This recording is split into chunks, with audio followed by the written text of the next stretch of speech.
तावे पूरा टाउन कमर अप कमर डाउन हिलतावे पूरा टाउन।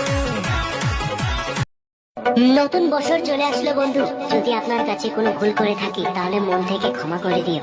হয়তো অনেক কথার মাঝে মাঝে কাটাকাটি হয়েছিল, তাতে কিছু মনে রাখবেন না, কারণ আপনি আমাকে ক্ষমা না করলে হয়তো নতুন বছরে বেঁচে নাও থাকতে পারি। তাই মনে কিছু না